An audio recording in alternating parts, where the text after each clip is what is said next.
Welcome to Swish Theory. This is Chris Amundsen. I'm back. I'm kind of healthy again. I had my flu or whatever the heck it was for like a week and a half. And I'm here with my guy, my co-host, Mr. Larro Golden, the spring of eternal optimism and the Bears fan who just saw his Bears get a win without scoring a touchdown. Mr. Larro, how you doing, man? What's going on? It's been a week and a half, almost 2 weeks now since we last did a podcast talking about Zach LaVine's trade request. Things have been pretty spicy since then. I'll say that. Yeah. Man. I mean, it's been spicy is definitely a good word. It's been tough. It really has to find some type of glimmer of hope for the Bulls, and it doesn't look like things are going to get any better. And so, like I talked to you before the pod, before we started, like I'm usually a guy that can find some optimistic route to go. Somewhere where we can look at and say, okay, hey, maybe we should look into this more. And honestly, man, my glass is empty. I've literally played flip cup with the cup that I had with some water in it, and it's now empty. And now I'm trying to, God, man, it's tough, man. And I'm hoping something happens that we can kind of latch on to, and whether that's a trade, whether that's, the mid threes start to play better. I don't know what it is, man. I don't know. How about you, man? How you been doing, man? What's going on? I think we've reached the point that is much worse than anger or disappointment. I think we've reached apathy. That's the worst place for a franchise to be in, a lack of hope. A complete lack of hope. And I think the Bulls have gotten us here. And it's not like you and I couldn't have told ourselves years ago that this was coming. It's just a matter of time. And, the Bulls have no one to blame but themselves. I wrote an article a couple weeks ago detailing exactly how the Bulls have gotten here with just poor process over and over and over and over again, just not adhering to any of the principles that govern successful NBA franchises. And yeah, I think we're apathetic at this point. And we got nothing left. And the Bulls have managed to not only squander their assets, they've managed to piss off their stars, and they've managed to have a roster full of young guys that no one is really excited about. So that's a really difficult feat. It's like failing high school classes. You really have to try really, really hard. To do that, you have to. I mean, it takes more work to fail in a high school class than it does to pass it. So the Bulls have failed with flying colors. I'll say that, and they've done it in a way that's made it so that people just are kind of checking out, and you see that with the attendance numbers. I think there's a lot to diagnose here, though. I think there's a lot to diagnose as far as their play, and we'll go over their games here. So that since we talked last, they had lost to the Bucks on that Monday. Then we talked on Tuesday. They lost to the Magic twice. They beat the Heat once. They lost again to the Heat. They lost to the Thunder, Raptors, and Nets. So in that stretch, they went 1, 2, 3, 4, 5, 6, 1-6 in their last 7 games. Not great. Not great. It seems like the big three have really just not performed well. They're saying all the right things after the games, but you can just tell that the team has resigned itself to its fate.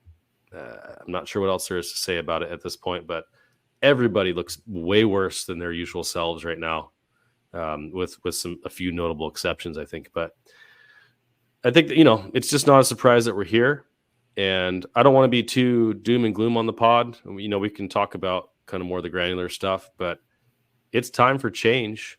And I think it's, we were talking before, but there's certain things the Bulls need to do, and there's certain things the Bulls absolutely cannot do. And I think, I know you detailed one of them, right? One of the things the Bulls absolutely cannot do is trade Zach LaVine and keep DeMar DeRozan and Nikola Vucevic on the roster, or keep Alex Caruso on the roster. If you're going to do it, if you're going to trade Zach LaVine, you got to trade everybody with him. And if you can't find a Zach LaVine trade, you got to trade Vooch and you got to trade DeMar. If you can't find an asset right now for Zach LaVine, you got to shake this up in some way. So, let's talk about, have you, in watching these games, and I'll be honest, I've watched most of the games, not all of them, but it was a tough watch. It was just a tough watch, especially that Nets game recently, the most recent Nets game. They put up 25 made threes, which is an NBA season record by any team this season, after blowing a 21-point lead. And just like a really incredible exercise in futility. But did you notice anything in watching these games that stood out to you as far as their play? We can start with maybe coaching. Have you seen anything from a coaching standpoint that has worked or hasn't worked or has concerned you or intrigued you in any way? I think one of the biggest things in terms of coaching, first of all, I think defensively, I think that there's a lot of things. I'll start this way.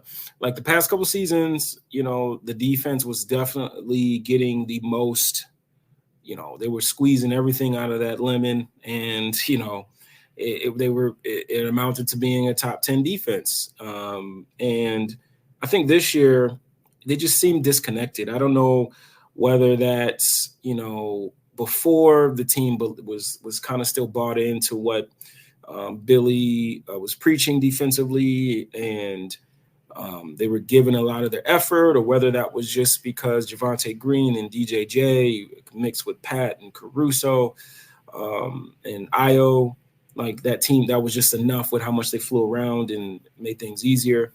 But it just seems like a lot of this team is disconnected, no matter what side you're talking about. Like offensively, to me, there were times I felt the team was always like disconnected, but like defensively, I didn't really think they were disconnected the last couple of seasons. I thought they were, obviously you have bad games because there's 82 of them, but or a bad stretch here and there. But I thought like the past couple of seasons, like they were connected there. Vooch knew what he was going to do. He's going to play at the level. And guys are going to, the low man and the guys, backside are going to rotate like crazy. We're going to X out. We're going to force guys baseline. We're going to slide over and contest at the rim. Like it always felt connected in how they were going about things. And it just all is not there right now. Offensively, I just feel like, they changed the shot profile. And this is what I was worried about. And part of this is like the roster construction. Well, I shouldn't say part of it. A lot of it is, right, is where, you want to change your shot profile. But at the end of the day, Zach LaVine, DeMar DeRozan, no matter how many threes they take, or, in DeMar's case, how many they don't take, they're going to be who they are. And I think what I mean by that is like, you'll look at like some nights they'll have 40 plus threes. But like at the end of the day, these guys, this team is not filled with 3-point shooters. Like they're not. So just like how I'm not going to go down that route. I'll just say that I don't feel like the team's connected offensively. I don't think they string and layer actions well. I think they depend on so much of, yes, you want to get downhill, but I think you want to generate, like he always talks about generating threes, but I think you want to generate those downhill attacks off of some actions, whether that's like, getting like Will had a great tweet, like our friend Will Gottlieb, about how Zach will come off a gut DHO or a gut Chicago action, and he won't come off that thing firing to get downhill to apply pressure to maybe open up a strong side corner attempt from three. Like he catches it and then he kind of slows up. And that's what I meant, before the season even started, is like, at the end of the day, these dudes are going to be who they are. Like Zach, I've learned. I used to like preach, we both did, how we wanted to see Zach be an off-ball guy. And yes, he has all the ability to be, but I just think and it took me a while to, to understand this, because I just believe like it's the coach in me where it's like, hey, you're good at this. Let's work it out. Let's do it. And I think you're starting to see that he's just not wired that way. He wants the ball. He doesn't want to, come off exits. He doesn't want to come off staggers all the time. He wants the ball in his hands, come off ball screens, get to a pull-up 3 ball or get downhill. Like, that's what he wants to do. And I think, and I'm sorry, I'm going long-winded here, Kris, my bad. And I'll end it on this. And I just think that at some point, usually it's longer than this, but I think at some point, when you're not having overall success, right? You go to a first round, you get to a first round playoff, against the Bucks. Things didn't go well, besides a 50-point, beautiful game from DeMar. And then the next season you get in the play-in. And I think at some point you start to lose guys' trust. You start to lose, and I think with Zach it started earlier in terms of the trust word. But I think, guys start to tune you out a bit. Like, okay, what you're telling us hasn't worked, so we're going to go out and do our own thing, and I think that's what you're starting to see. I really do. How do you feel about that? Yeah, I'll start with the Zach thing.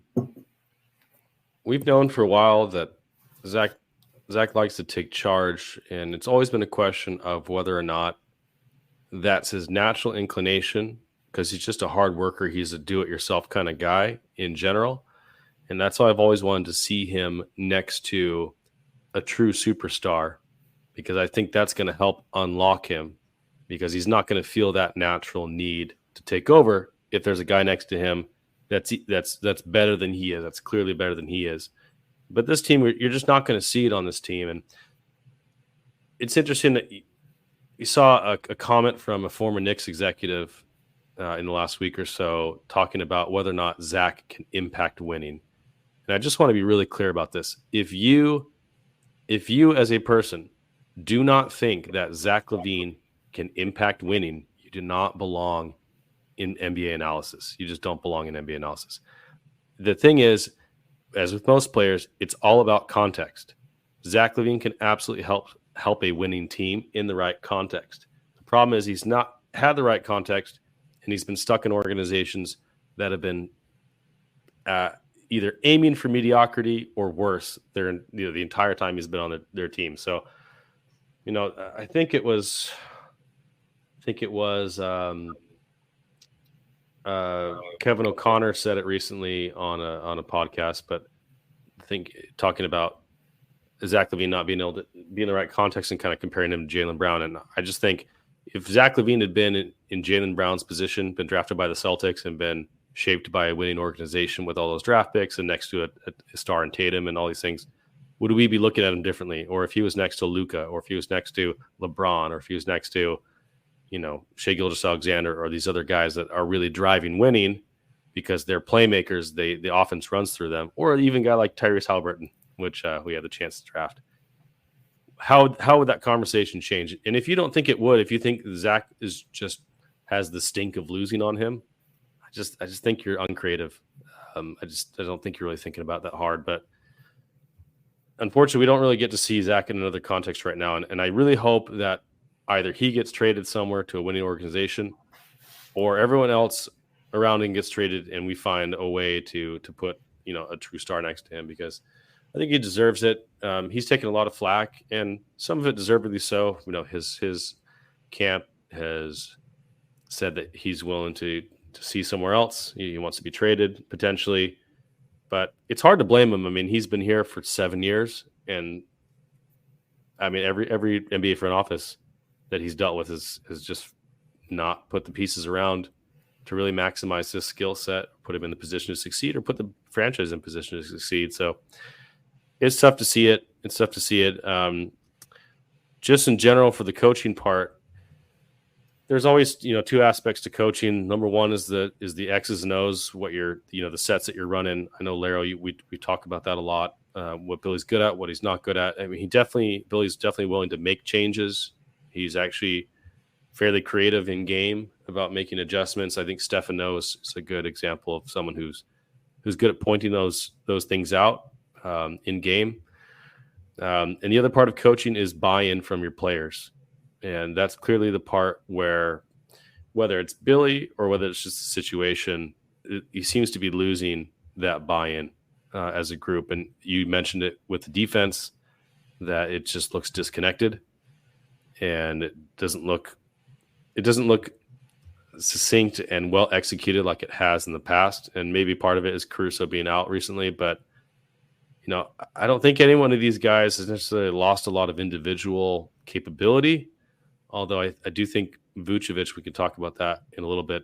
He does look like he's lost a step, or maybe he's just unmotivated right now. But I think as a group, you've got just as good of a defensive squad, if not better, than last year. And they're just not performing. I mean, guys like Javon Carter and Torrey Craig have come in. And Torrey Craig, since taking the starting reins, basically did worse than Pat did when Pat started. And so now Pat's back in the lineup with Caruso out. And it's just like, you're rearranging deck chairs on the Titanic, in a sense. That the ship's going down, and nothing you do in that department's going to really change it. So long-winded to say, I don't really think Billy Donovan's the problem. I don't think he's necessarily always the solution, but he's a good coach. And I see a lot of people calling for his job, and I just don't think he's even top 5 of the biggest problems in Chicago right now. I just don't. And he's a good coach. He's not the one that's holding this group back. And you and I have both had complaints about Billy Donovan, or critiques of things that he has done well or hasn't done as well as we wanted him to.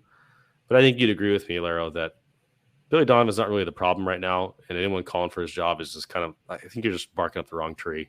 I don't know. What do you think? Do you think Billy Donovan being fired is going to help Chicago's fortunes in any way? I just don't. I don't see it. And I don't think they're going to do it because he's got years left on a secret extension that he signed. Yeah, no, I think that as much as I we always have some things that we pick with Billy.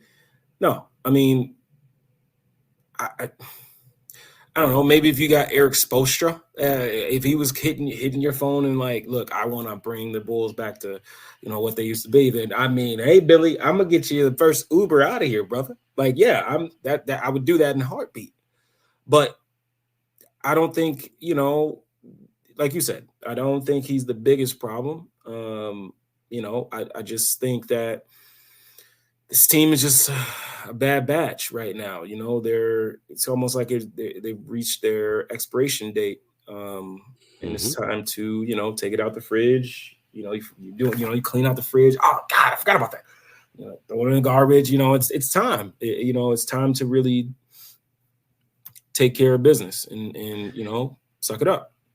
And here's the funny thing: is people are who are averse to tanking, and I get it. But how worse would our record be if we were trying to tank than it is now? I mean, maybe one extra loss. I don't know.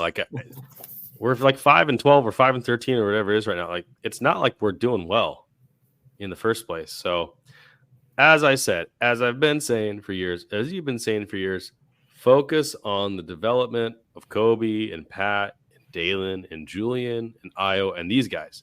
You're not winning anyways. So the expiration is passed for these stars. Ship them out for what you can. Get value for Vooch, get value for DeMar, get value for Caruso, get value for Zach, get value for Javon Carter, or you can keep those guys around if you really want to. But the team's got to change. It's not a talent deficit.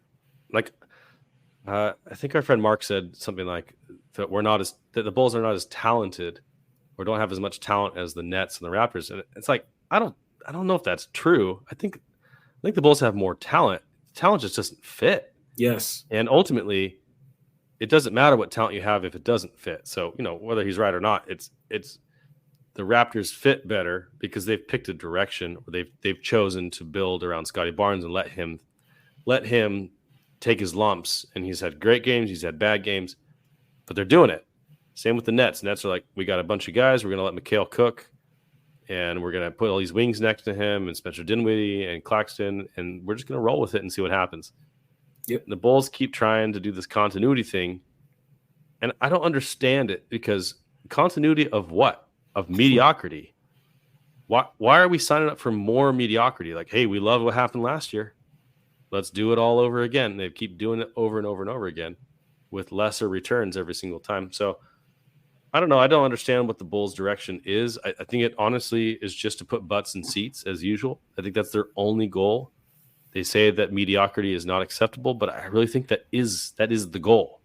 That's what they're striving for. Every decision that they make reinforces mediocrity. So they can say it all they want, but that's what they're doing. They're doing is just they hired a decent coach. They got decent stars. They got decent role players. They got decent draft picks, and it leads to a very mediocre to bad basketball team. It's just, what else did you expect from this? Like, honestly, because from a talent standpoint, the Bulls should be way better than they are now. They should be a 500 basketball club. They should. There's no way they should be 5-13 with this level of talent. But clearly, the expiration has passed on the group. So I don't think there's any use in blaming any of the players or the coaching at this point. It's, how long do we have to wait until Karnisovas and Eversley do their jobs and start moving these pieces? Because Casey Johnson's made it clear that the Bulls have no intentions of firing the front office or the coach. It's all going to fall on the players. But who put the players on the roster? Those guys. They put the players on the roster, so they got to fix it. I don't have a lot of faith that they can fix it, because I don't think that they've adhered to any of the principles that guide success. But we'll see. I'm ready for change, even if it's bad change and different change. It's something different. So, now that I've said let's not focus on the players, we probably can talk about some of the players and their performances. I wanted to start with some of the role players, some of the newer guys, Javon Carter and Torrey Craig. I thought we'd see a little bit more. I know Javon had kind of a stretch where he was just knocking down threes and just hoisting them whenever he could, and that's what we need from him. But he hasn't played a lot. I mean, he's averaging 14 minutes a game, and I don't understand it. I'm not sure why he's not playing 20 plus minutes a game. With what he brings, it's exactly what the Bulls need. He brings defense, toughness. He brings threes. He can shoot them at a decent rate. He can shoot them off the dribble. He shoots them in transition. Yep. Why aren't we seeing more of Javon Carter, Larro? Honestly, it beats me, man. I don't know. I don't know, man. I really don't. Like, watching the games, I guess I can give my best guess at it. Like, watching the games, there are certain times where, is much of a bulldog as he is, there are certain times where it does look like his size kind of makes him negates some of that, like, toughness and how good of a perimeter player he is because of his height. And I think it does show sometimes that, like in the playoffs, where, like, even with the Bucks, and with the Suns, the years he was with the Suns, like, they couldn't really play him that much because he was just so small. And I think teams, when he is out there defensively, they kind of attack him different ways, whether that's like, getting, the mismatches off, inverted pick and rolls, or, getting him into positions where, he can't really affect plays.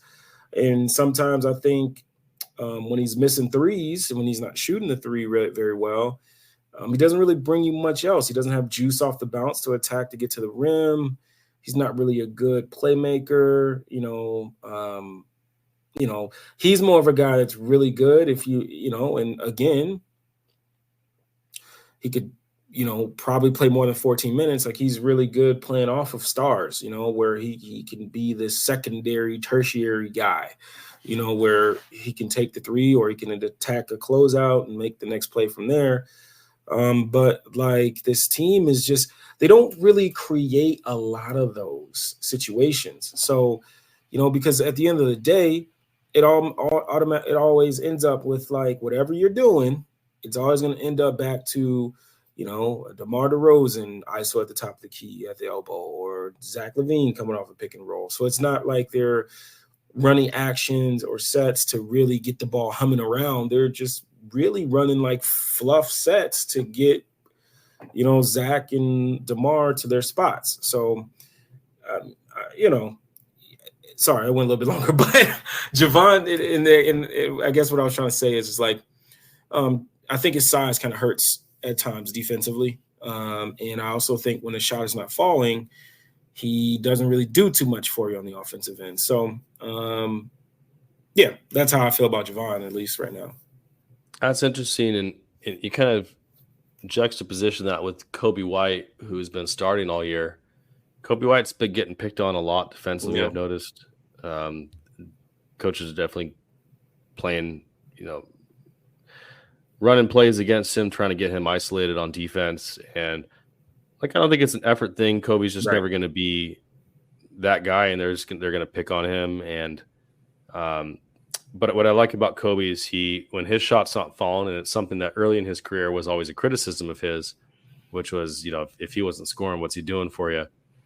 But I will say, Kobe's done about as good a job as you can expect this year in a lot of ways, and I do like his juice. I like his playmaking. He's gotten a lot better in the lane, but he is getting targeted out there, and it seems like ultimately it's hard to really maximize his usefulness when Zach, DeMar, and Vooch are out there. I love this Doug Tonis thread that he tagged Stacey King in about Vooch. And I just want to shout out Stacey King, because Stacey King has forgotten more than I'll ever know about basketball in a lot of ways. But my goodness, when he gets it wrong, he really gets it wrong, and he sticks with it. And that he will never, ever respond to this tweet, because it's clear that Stacey's wrong about this. And because Stacey's been calling for like more Vooch post-ups and saying it's a simple game and all this stuff, taking advantage of mismatches. And I love that Doug basically says, like, Vooch has been 7th in the league in post-up attempts, and he's the least effective of anyone in the league getting his number of attempts by a good margin.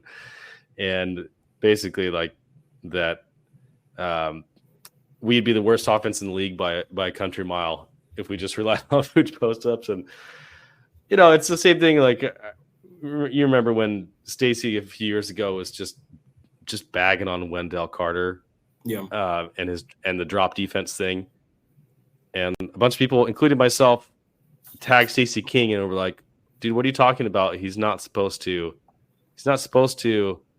go high on these screens. He's supposed to stay back. That's the whole point of drop defense." And Stacey never responded to it; just kept ragging on Wendell the whole year. I hope Stacey knows what drop defense is. It's 2023, man. You got to figure it out at some point. But speaking of Vooch, though, the reason I brought this up is just to see that Vooch has really been struggling this year. According to Cleaning the Class, his points per shot attempt is in the 7th percentile for his position, which is, a career low, I think. Just a really tough spot to be in. Let's see. I'm looking at his. Yeah, this is his career low as far as points per shot attempt. Just having a really rough time inside the arc, and he seems a little bit slow on defense. Is a step slow on defense, and I think the commitment from the guards on the perimeter has not been up to snuff, and that's making Vooch look a lot worse, because guys are just kind of getting wherever they want. And there's been some highlight reels of Vooch getting blown by for layups that I've seen on Twitter. And, what does Anthony Mackie say in the Winter Soldier and the Falcon little Marvel TV show? He says he's out of line, but he's right. And that's how I feel about these videos. They're out of line, but they're also right. And it's clear that things aren't working there. And then, with DeMar and Zach, it's the same old, and it worked really well when Lonzo was there. But you brought up a really good point, Larro. If you don't have that playmaking, it's always going to revert back to the DeMar ISO and the Zach trying to do stuff offense. And it just, when it devolves into that, you've already lost. You've already lost. Lonzo was so good at keeping these guys in the flow, running to the next action, playing for each other. We just haven't seen that since Lonzo came out. And once again, that's an indictment on the front office for putting an island of misfit toys together and expecting it to work. Despite missing pieces, as soon as they started missing pieces, stopped working completely. So it's 30 minutes into the episode. Have we said it's time for change? It's time for trades enough yet? I think I can't say it enough. It's so time for these changes to happen, and I don't know why, but it's been a really long time since Zach's trade request, and it's still not December 15th yet. And I keep wondering why it's taken so long to get here. But if you look at the schedule coming up for the Bulls, it is not pretty. I gotta show you the full schedule over the next couple of weeks because it's gonna be nasty. So we got Boston tomorrow at Boston. Thursday, Milwaukee. Saturday, Pelicans, New Orleans Pelicans. Monday, Milwaukee Bucks again. Tuesday, so this is a back-to-back. And this is the Denver Nuggets. And then 2 games straight against the Miami Heat. And then a game that next Monday on December 18th against the Philadelphia 76ers. So basically, by the time December 15th rolls around, they've got Boston, Milwaukee twice, Miami twice, Denver, Pelicans. That's tough. And then the Sixers to round it off on the 18th. So that's a brutal stretch. I have no idea if the Bulls are even going to win one of those games. It's hard for me to make that bet that they're going to win one game. I mean, is the over-under 0.5? I don't do betting, but would you take the over or the under on that? Because I might take the under. I might take the under, Larro. It is definitely the under. I mean, it's brutal. It's really just, can you really, Boston? I mean, there's nothing. I mean, you might miss out on not having to worry about Porzingis, but that team is still formidable. Milwaukee, no. New Orleans, they're starting to get back into the rhythm. They're starting to play some better basketball. CJ McCollum, I think, is going to be back on Wednesday. So about time you see him, he may have his legs under him and not have to worry about that. Milwaukee again, Denver. I mean, dude, I don't see wins here. And if you're being honest with yourself and you really start, you sit down, you look at the rosters, you start to think about what they have, how they play. First of all, I think, Chris, if you're Arturis and you're sitting down and you're being honest with yourself, and you see this upcoming schedule already being 5-13, what are you saying to yourself? Are you trade Zach and we'll just see how much we can win before the trade deadline? That's what they're saying. That's what they're saying, Larro. That's what's being reported. Can you imagine that they're saying, let's trade our best player and see if we improve before the trade deadline?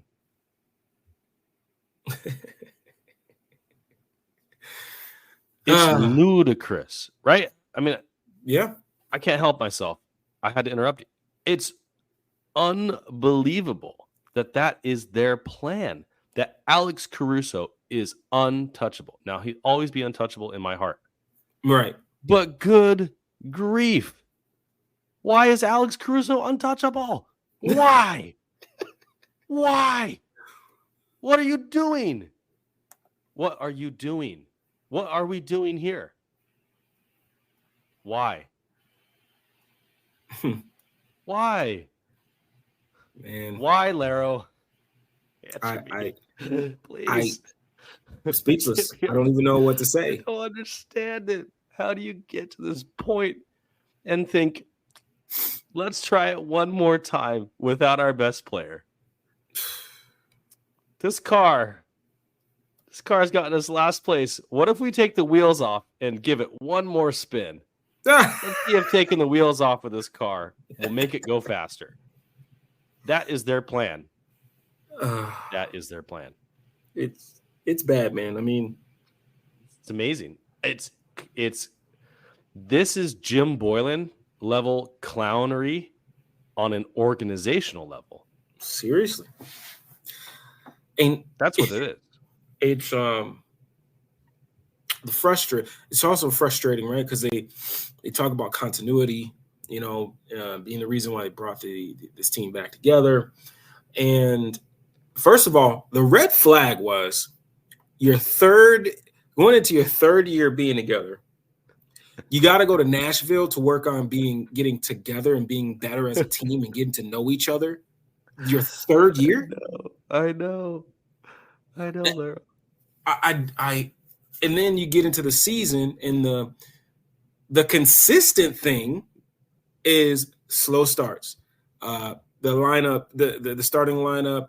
The big three not playing well together. The inconsistent thing is your big three playing well together. How I don't. The best part is we've had years of data that Zach, DeMar, and Vooch are horrific together. And they've played a crap ton of minutes. And this year, with those three on the court, their net rating is negative 15.47. 15. Man. It was funny. Zach LaVine, with the other two off the court, has a net rating of 20. 20.13. He's the best player on the team. DeMar DeRozan with Vooch and Zach off, negative 6.15. Vooch on with DeMar and Zach off, negative 28.26. DeMar DeRozan and Zach LaVine on the court with Vooch off, negative 48.78. They just don't fit together. And you knew that. You knew that last season. You knew that the season before. You knew it going into this season. And they're like, this is going to work if we just sign Javon Carter and Torrey Craig. We got this, baby. We got this. It's not surprising. It's not surprising to anyone with a brain. Not surprising. Not surprising. My wife's texting me saying I'm speaking too loudly. Apologies. All right. So I do want to highlight one positive thing I found, because this is all I got. I do want to talk about Patrick Williams. Hey. I do want to talk about Patrick Williams, and here's why. Because I've been saying since the season started that he's basically the same player as last year, except that he's got a really, really cold shooting start to start the season. The shooting slump is started to dissipate a little bit. His 3-point percentage is up to 35.2, which is still much below his 40.8% career rate, which is amazing, by the way. I heard one of our friends recently basically just rip into Pat and be like, he's not an NBA player. He'll never be. He's just complete trash. He has no NBA skills. And I was like, are you just really that much of a prisoner of the moment? It's just really ridiculous statement. But Patrick Williams, I want to tell you something about Patrick Williams. First of all, he's had 3 straight games of double-digit scoring, which is always nice to see. He needs it. I need to see more of it. He's done a little bit better drawing fouls. Yep. But I want to tell you something. Per 100 possessions, Patrick Williams is at a career high in true rebounds and assists and steals and blocks. So rebounding, assists, steals, and blocks are all at career highs. Career highs. The problem is his field goal percentage is in the tank. He's shooting 37% from the field and 35% from 3. So that's really what's tanking his value. But his stuff is fine. He's still not where he needs to be at all. But also, who's doing well on this team right now? It's like, who's doing well on this team? But he's doing okay. And he actually has, if you look at his play-by-play stats, Patrick Williams on the court, a positive 2.42 net rating. That's good. That's fine. It's okay. He's doing fine. Patrick Williams off the court, a negative 13.34 net rating. Here's a fun one. If you add Kobe White, he's the young guys we care about and are actually playing. Yep. Kobe and Pat on the floor together, 6.86. Patrick Williams and Kobe White off the floor, negative 13.84. So I know that things look dire. From a young player standpoint, they have not put in the type of development that I want with Patrick. I know people continue to think I'm just like a Pat apologist for saying that, but it's just like common sense that they're just not doing what they need to. They're trying to make him into a role player, which is fine. He was a fine role player last season. He will be a fine role player this season. I forgot to mention his 3-point attempt rate is also the career high. It's at 0.462. Last season it was 0.409. 2 seasons before that it was 0.284 and 261. So his 3-point attempt rate is up. It's the highest it's been in his career. So he's doing the things that you want him to do. He's rebounding better. He's his steals and blocks, which are indicative of good defense. Not remote, not exclusively, but they're usually indicative of good defense. Those are up at career highs. And if you actually watch him, he's still a good defender on ball, really good defender on ball. His off ball, still a work in progress, but I think he's been more consistent this season despite the disjointedness of the defense in general. So I don't know. I just, these numbers are always have kind of limited value, but when I watch Patrick Williams, I feel like the Bulls are better when he's on the court. He still has a lot of Patrick Williams stuff to go through, right? He is not very competent right now in his dribbling. His handle is much too loose, and he often will turn the ball over because of it. But that's an easy fix. He's got a lot of tools for him to be successful.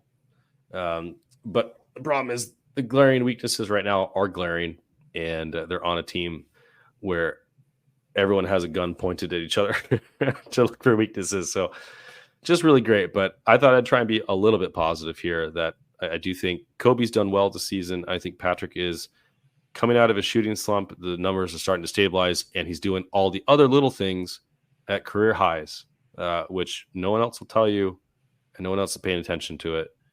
But I am, because I'm trying to look for any silver lining at this point in the season. And I obviously want Patrick to succeed, and so should everybody else. And if you don't want him to succeed, you got to ask yourself, what's wrong with you? Shape up. Come on, man. You want him to succeed. I want him to succeed. It's going to be better for the Bulls for him to succeed. So, yeah. Yes. I'm rooting for success, of course. Yeah, I just, again, man, people that listen to this podcast, people that follow me on Twitter, they see that I've really taken a step back from tweeting about the Bulls. And I think a lot of it has to do with the Pat situation, because people see me as one of the people that they consider a Pat apologist. But my biggest thing has always been with Pat is the development piece, right? And I texted you and Salim from Bulls Gold, our buddy, um, about listening to the basketball podcast with Coach Chris Oliver, and he has all these great guests on, that work in the league or are highly touted, college basketball coaches or developmental coaches that are in NBA, college, and he just asks really, really great questions, thought-provoking questions, and he had the Denver Nuggets head coach. I'm sorry, player development coach on, and he talked about, he asked different questions about development. How do you go about, teaching someone to be a better ball handler, or how do you go about, deciphering, when to use drills on air and drills with players, multiple players in them, things like that. And the one thing that stuck out to me was about the ball handling. And he said that, if they were to draft someone or have someone that needs to become a better ball handler, it doesn't just happen in drills, right? It happens, usually like a lot of like when I, train my high school players, they see a lot of people, put out cones and all this other stuff. For me, ball handling is about comfortability with the basketball.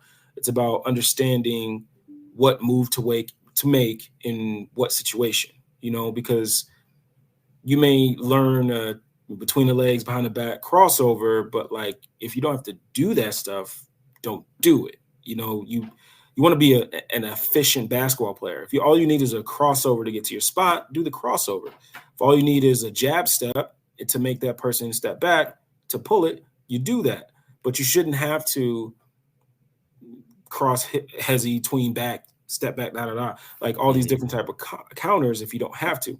So like his thing is like you put him in live action. You put them in positions to where maybe they play point guard, or maybe they run more more pick and roll as a ball handler, because the only way you can get better is by being put in those situations to learn what moves you have to make in what particular situation. And that when I was listening to that, it made me feel a bit better, because that's somebody that is in the NBA, training Jamal Murray, training all the players they have on that championship contending team every year. Going forward, they already won a chip, but it just, when I would say stuff like that, when I would say, hey, or you as well, right? He needs to be put in position to handle the ball more. Yeah. It's his fourth year. He should be already having this. He doesn't do that well. He doesn't do this well. And it's like, well, how does anybody get better at something without doing it in live? Putting in live. You're in the game. You're put in these positions to do the things that you need to work on. And I get it, right? If this was the team, like if he was on the Milwaukee Bucks, or if he was on the Denver Nuggets, right, where they got a Jokic, they got a Jamal Murray, they don't really need another guy on the ball to really create big, advantages. They just need him to be more of like that Jeremy Grant role, where he just took the threes when he had them, attacked the basket when attacking closeouts, making secondary playmaking decisions. But there's nobody on this. I'm sorry. I got a little, out of my body. There's nobody on this team that should be. I wrote about it. There's I love DeMar. I love Zach. I love Vooch. Right. But this team is not good enough. They're not competing at a high enough level to continue to put him on the back burner in terms of giving him reps to get better at. This is a 5-13 basketball team. There's no reason for you to be like, no, Pat, go sit in the corner. No, this is a kid that you got to find out what he is, so you can figure out his value. You can figure out what he may be good at going forward, what he needs to continue to improve at. You need to figure it out. There's no reason to put it off anymore. There's no reason to. What is the what is it? What is it that they see in this team where it's like, hey, Pat, we like you a lot. We drafted you, but hey, buddy, we know we see flashes here and there of this, but go ahead and scoot over to that corner and you just be ready. For what? We're not winning. They're not winning anything. They're not fighting for a championship. They're not fighting for a top 6 seed. No, they're not even fighting for a play-in right now. So it's like, what are we doing, guys? I don't know, Chris. Maybe I'm crazy, man. I don't know. Maybe you could let me know if I'm crazy. No, it's common sense. A couple points here.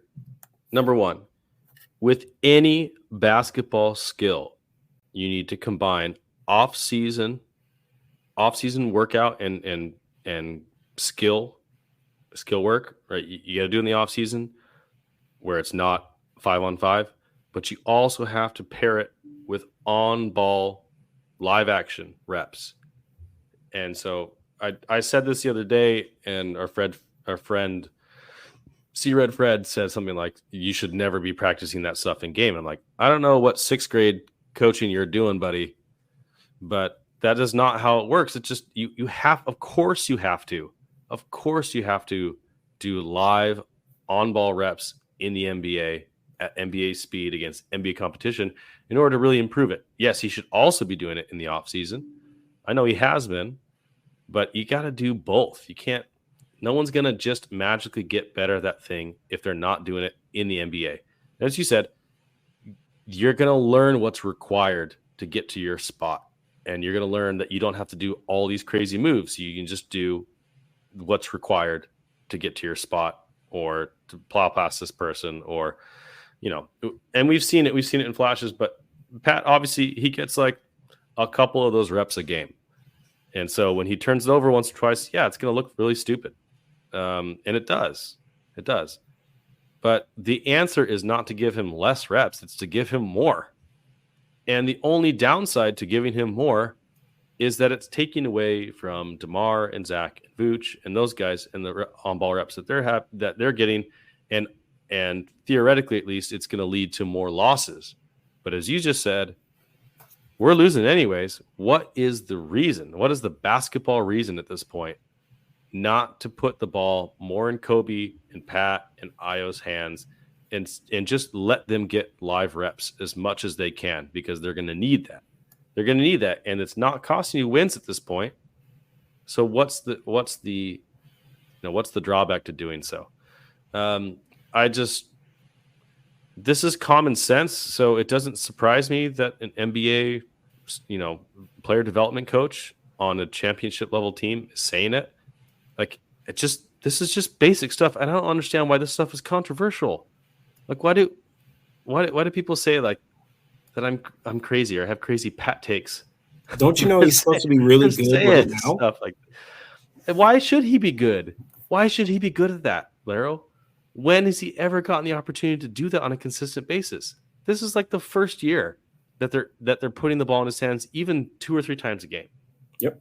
It's his 3rd year playing in the NBA. It's his 2nd year in this role. And it's the first year that they're doing this, that they're actually putting the ball in his hand and kind of letting him do stuff, which they should do that. Yes, I'm happy for that. But they got to do it a lot more.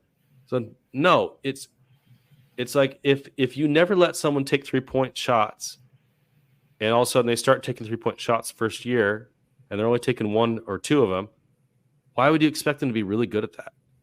So the problem is we've waited too long with Pat. We've waited too long. It's year 4. That statement right there, when people use it against Pat, that should be used against the front office. It's year 4, and this is the first year you guys are letting him dribble? What is wrong with you guys? This is your prized draft pick. He's number 4 overall pick. If you thought he was a good enough for an number 4 overall pick, then treat him as such. Put the ball in his hands. Find out what you got. It should not be year 4, and you guys have no idea what you've got. And here's the even dumber thing that I keep hearing from Casey Johnson. Nothing against Casey Johnson. He's just reporting. But he's been reporting that the front office is considering moving Patrick Williams, or that his poor play is going to potentially affect his future. I cannot think of a more ridiculous, short-sighted, idiotic move than trading Patrick Williams at his lowest value after not developing him and not even pretending to develop him for 4 years, or at least not pretending to develop him as a star player. They're just developing him as a stand in the corner 3-and-D guy, which is fine. And he'll be a 3-and-D guy as long as he's in the NBA. Yeah. But he's a number 4 pick. You did not draft him that way. You did not have him going to DeMar offseason workouts to do that. So just put the time in. And I guarantee you, it's not about his poor play. It's about the money.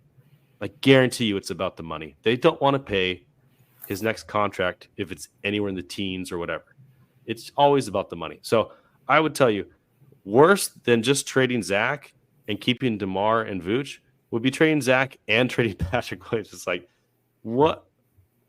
I just don't get it. I have no idea why the front office would be doing that. I would love to ask Casey Johnson about that when we have him on the podcast, because that to me is a nonsensical standpoint. Unless somehow you manage to trade Zach, DeMar, and Vooch for a superstar contending level team, and you're trading Pat for like an immediate upgrade, like a Jeremy Grant or something, or maybe a Harrison Barnes, although he's not been doing well. I just don't understand otherwise. I don't see any good reason why you'd be moving Patrick Williams at this point. You should be putting more investment into him. More. Find out who he is. Maybe he is who we think he is right now. Fine. At least you know, and now you can pay him accordingly. If you don't know and you just trade him, you're just setting yourself up for a massive failure. It's just dumb. It's funny, man. Like the last 5 games. I mean, you could go a whole season, but the last 5 games. I mean, he's been. If you talk about the players that matter, Zach LaVine minus 6.8 on the plus minus. Torrey Craig minus 8.2. Vooch has been negative. DeMar's negative. Kobe's negative. Caruso's even negative. Pat is positive 5.6. He's 10 on 50, basically 50, 40, 90. And I just feel like, yes, he's not. Again, like you said before we started talking about Pat, is like yes, Pat started off the season rough offensively, but like, what else is there to talk about? This is a 4th-year player that is starting to feel himself offensively. He's starting to get confident again in his shooting. And I think that is really the only really positives right now. Like, it really is. Like, it really is, man. So we're definitely going to be called Pat apologists after this podcast. But yeah. You know what? If the choice is between being a Pat hater and a Pat apologist, like, why would anyone choose to be a player hater? Why? Just doesn't make any sense to me. And that reminds me, if you're going to criticize a player, think about the reason you're doing it. Are you doing it because you want them to succeed? Or are you doing it because you're trying to bash them, clown them, or tear them down? If you're doing it for any of the latter reasons, then you don't belong in NBA analysis. Stop doing it. You're not adding anything to the conversation. You're just being a clown yourself. So stop. Just stop embarrassing yourself. If you're going to criticize a player, there's a way to do it that's productive. There's a way to do it that is meaningful, that's going to help people understand the game better. And you just clowning people or making jokes about a player is not it. So if you find yourself doing that, do some soul searching and stop being a clown. Stop it. Just stop. I've lost all patience and tact tonight. I'm just letting it out because the team is annoying. They've got me feeling apathetic about it. And then you got all these people online that are they're just acting foolish. So I've also been rarely posting on Twitter anymore, just because it's not worth engaging with a lot of the attitudes on Twitter at this point. So we're just going to do this. I'm going to write my articles and do my podcast, and I'm going to save most of my analysis for that, because this is where I think it's going to be much more helpful. It's just falling on deaf ears on Twitter, and that's fine. I get it. People want to get their jokes off. People want to, they want to give, like, I feel like people want to give criticism, and that, there is a such thing as criticism and saying, hey, a guy had a bad game, needs to get better, needs to be better.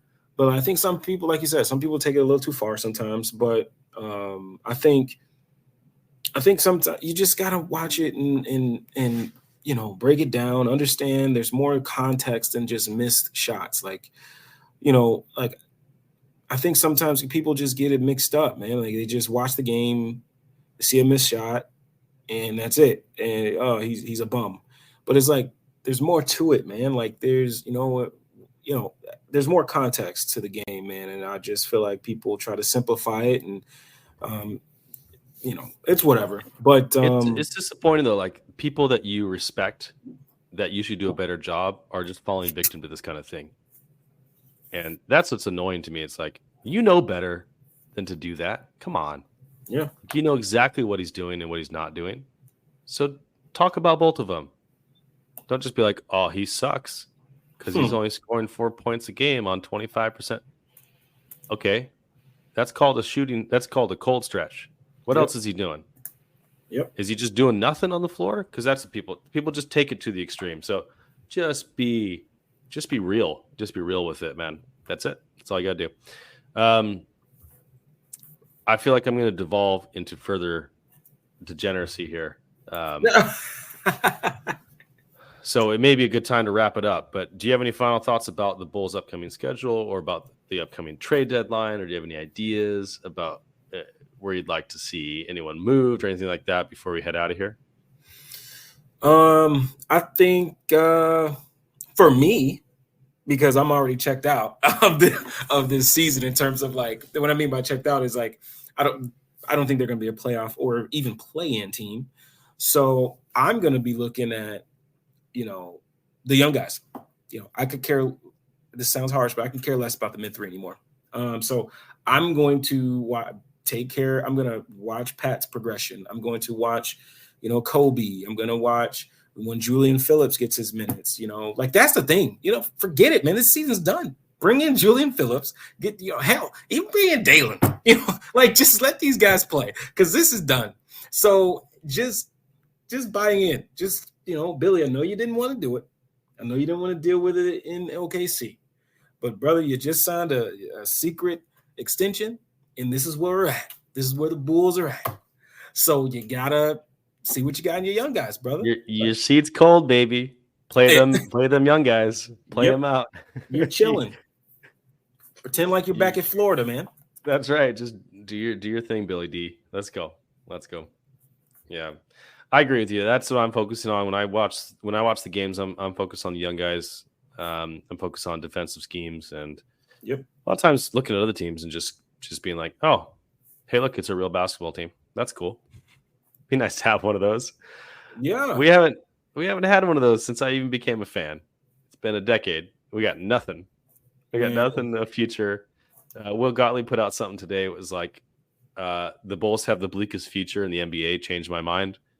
And you know what? I don't think I can change his mind. I'm in agreement with him. So I'm hoping for something different. I think the Bulls can get out of it. They can get out of the bleakest future in the NBA, but they got to they got to grow a pair and do the right thing. Just do the right thing. You got to tear it down. You got to invest in your future. You got to invest in your young guys. You got to do things the right way. You got to acquire assets. You got to have patience. You got to develop. You got to put people in the right positions to succeed. Just do the right thing. Do the right thing, and we'll be fine. This is not hard. That's the worst part about it. This has been so obvious from the jump. So just do the right thing, and we'll see where they are next week. Next week we'll have another 5-game losing streak, hopefully, and we can start talking about the 2024 draft and how terrible it is. I'd love to do that. I know you would. I might start early this year. I might get into college ball this year. We'll see. You never know. But thanks for sticking with us. Thanks for having fun with us.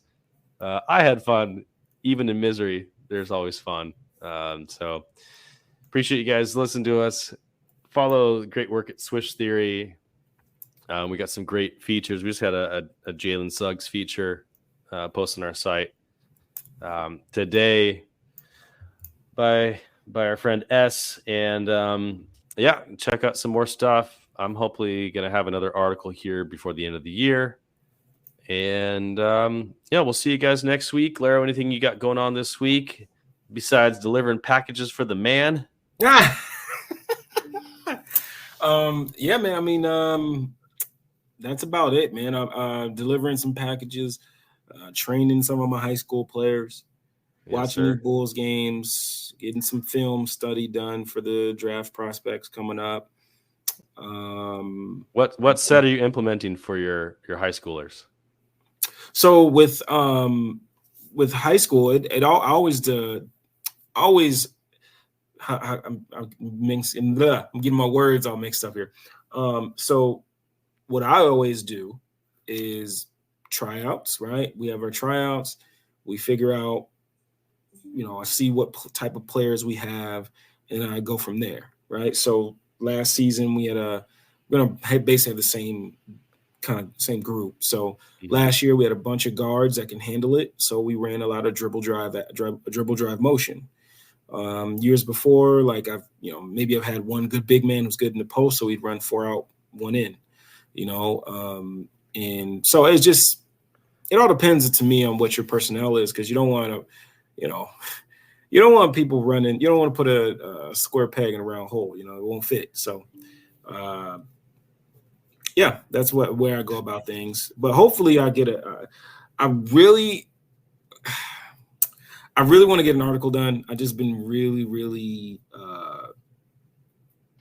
imposter syndrome-ish. So, but I think I found some inspiration to write on Max Christie's younger brother, Cam Christie at Minnesota. So we'll see. We'll see if I can get that done with the time I have. We need to see it. Put that work in. Stay off Twitter. Stay on the writing. That's my mantra this season. So yeah. Yes, sir. Well, we'll see you guys again next week. Check out all of our stuff. Appreciate your support. Give us 5 stars if you like us. If not, you know where that unfollow button is. We'll see you guys next week, baby. Peace. Peace.